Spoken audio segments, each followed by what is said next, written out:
Pessoal, então, como eu citei em algumas aulas e o método do Foster, eu vou explicar para vocês, né? Já expliquei antes, mas agora eu vou fazer aqui, né, na tabela aqui do Excel, o cálculo dessas variáveis de carga de treinamento, né, que nós utilizamos aqui no método do Foster, tá bom? Então, centralizar aqui na tela fica um pouco mais fácil.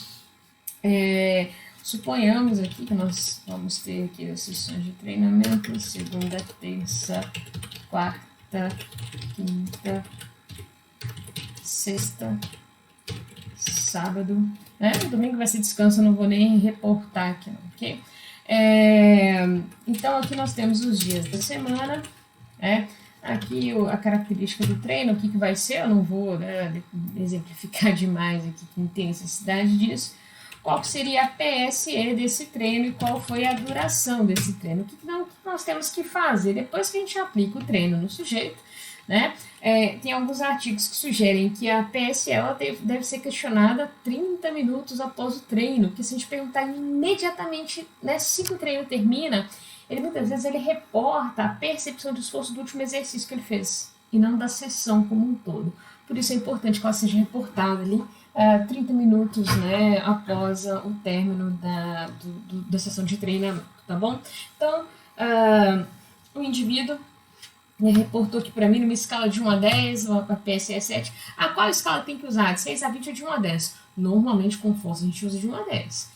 Não vejo problemas de usar de 6 a 20, a gente só vai encontrar valores de carga de treinamento ainda maiores, né? E a gente não pode depois comparar esses valores, misturar dias em que eu usei a escala de 1 a 10 com dias que eu usei a escala de 6 a 20. Então, padroniza, tá? Mais comum, 1 a 10.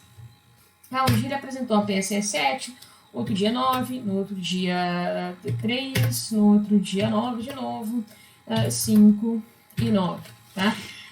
Nesse dia aqui a duração foi de 100 minutos, aqui foi de 80, tô dando alguns exemplos aqui, tá?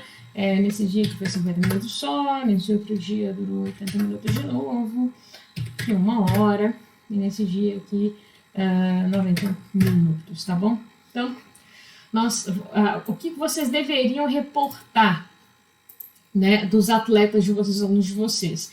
Registrarem a cada dia a PSE e a duração. Então, isso aqui vocês devem registrar. O treino durou 100 minutos, 1 hora e 40. Qual foi a PSE? A PSE foi 7. Então, joia, beleza. Tá? Agora, se nós vamos calcular a carga de treinamento, tá bom? Muito simples, né? O que vai ser a carga de treinamento? É só a PSE multiplicada pela duração. Então, 7 vezes 100, 700.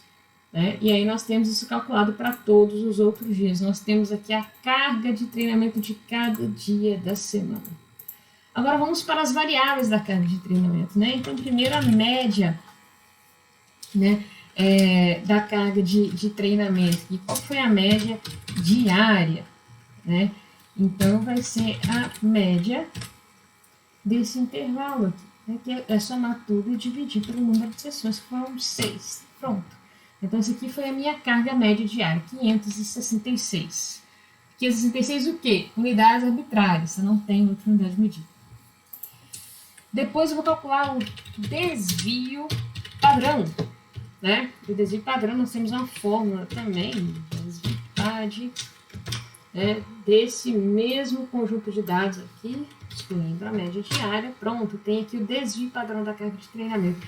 E como que eu vou calcular a monotonia? Né? A monotonia é simplesmente essa média diária dividido pelo desvio padrão. Pronto, tem aqui a monotonia, foi 2,08. Né? Depois eu tenho a carga semanal. Qual foi a minha carga semanal? É igual ao número de sessões, foram 6, vezes a minha média diária. Pronto, 3.400 horas certinho. Essa foi a minha carga semanal. E por fim eu tenho o strain, né? O training strain. O strain vai ser o que? A minha carga semanal, né, para a quantidade total de carga de treinamento executada vezes a monotonia. E tá aí, né? Então aí as variáveis da carga de treinamento, Deixa eu lembrar como é que faz isso aqui. Estão aqui as variáveis da carga de treinamento que nós aprendemos no método do Foster. É isso aí, bem simples, né? Vocês deveriam, né, poderiam fazer isso, né, de todos os dias, depois de todas as semanas, ao longo de toda a periodização dos atletas de vocês, né? A partir do momento que vocês passarem a ter seus alunos aí de personal, seus atletas, né, essas equipes esportivas para treinar. E aqui a gente faz uma quantificação legal, e o mais interessante, vocês vão ver ao longo dos artigos apresentados na disciplina, e o próprio artigo que eu apresentei na última aula aqui gravada, que essa carga de treinamento mensurada pelo método do Foster tem uma correlação altíssima com o TRIMP, que usa frequência cardíaca. Né? Então, se a correlação é alta, né, significativa e bem elevada, né, a gente pode usar esse método do Foster. Se necessidade de usar cardiofrequencímetro, depois tratar esses dados de frequência cardíaca para então calcular o impulso de treinamento, né? Dessa maneira que fica bem mais fácil. E ainda nós temos essas outras variáveis de carga de treinamento que o Foster propõe. E como nós vimos nesse artigo apresentado na última aula gravada, né, apresentou ali uma relação, apesar de não ser um estudo com problemas metodológicos, obviamente, nós temos ali uma certa relação com a ocorrência de alguns eventos indesejados, né? Então, para fazer esse controle aí mais preciso, a gente poderia explorar essas outras variáveis aqui também, como desvio padrão, monotonia, carga semanal e strength, certo? Bom, antes de encerrar aqui, eu vou só fazer um teste com vocês. Observem aqui o valor do desvio padrão, tá? E observem aqui o valor da monotonia, por favor, tá? Fiquem atentos a esses dois valores. Quando eu disse para vocês lá do senhorzinho, né? Vamos comparar aqui, tá? Eu disse para vocês aqui do exemplo de quer dizer, mais fácil fazer assim, né? Excluir aqui, esse aqui, né? Quando comentei com vocês do exemplo, né, de um senhor que caminha, né, todo dia, a mesma coisa, né, como se fosse aqui, como se ele tivesse uma PSE 6 todo dia e uma duração de treinamento similar também todo dia. O que nós vamos observar? Quanto que vai ser o desvio padrão dele? Zero. Vou até variar um pouquinho, porque senão não tem como calcular a monotonia, porque não existe divisão por zero, né? Então, um dia aqui ele relatou PSE 7, no outro dia ele relatou PSE 5, PSE agora um pouco, aí nós temos aqui a carga de treinamento. Então, olha, a carga de treinamento, né, diária, a média diária deu 240 também, né, e o desvio padrão dele deu 25. Olha a diferença de desvio padrão aqui para esse desvio padrão aqui. 271 para 25, uma variação enorme, né? E olha quanto esse valor de monotonia está alto. É um valor altíssimo de monotonia, né?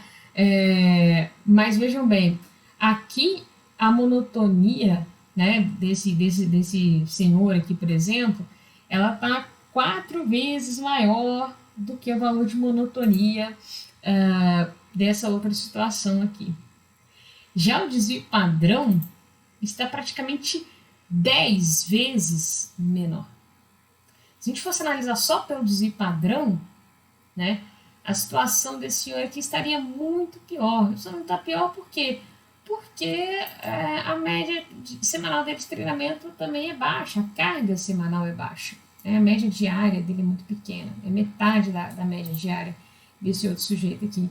Então, isso vai resultar um valor de monotonia alto, sim, alto, bem elevado, mas não tão elevado, não na mesma proporção quanto o desvio padrão é menor em relação ao desse outro sujeito, né? Então, a gente precisa considerar a monotonia também como uma medida de variação da carga de treinamento, levando em consideração a carga média, né? E vejam bem, se eu pego um sujeito que vai resultar em cargas de treinamento elevadas, tá? A variação é muito baixa. Mas a carga dele é bem elevada, 720, 840, 720, né? A carga média diária dele, eu vou até reduzir um pouquinho aqui para chegar próximo do sujeito aí do lado, tá? Mas ainda com pouca dispersão.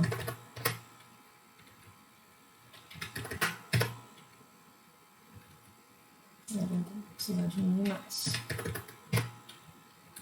Eita. 566, 601, baixa mais um aqui para 90. Pronto, é 566, 578. Então, é uma carga média diária muito parecida nas duas condições. Mas o que acontece? Olha o desvio padrão aqui, 271, aqui 48. Olha o quanto a monotonia está maior em relação a desse outro sujeito. Mas, poxa, olha, o desvio padrão é menor. Se o desvio padrão está no denominador, vamos lembrar que eu tenho monotonia, né? Igual a carga de treinamento diária dividida pelo desvio padrão.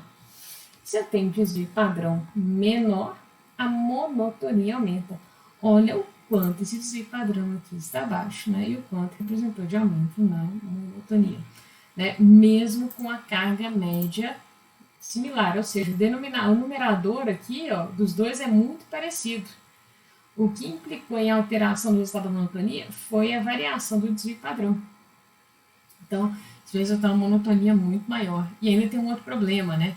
Com uma média de carga diária elevada, a carga semanal vai ser elevada e a monotonia também é alta. Então, o strain é essa carga semanal vezes essa monotonia. Olha o quanto deu de strain aqui, 41.515, enquanto aqui deu só 7.094. A gente precisa brincar um pouco mais com esses valores para vocês entenderem um pouco melhor dessas relações entre essas variáveis e ver o quanto que essa variação, né, de carga de treinamento aqui ela vai ser importante para garantir um desvio padrão maior, que representa uma maior variabilidade, e no caso de cargas mais elevadas, a gente deve levar em consideração também as medidas de monotonia e strain, tá bom? Então é isso aí.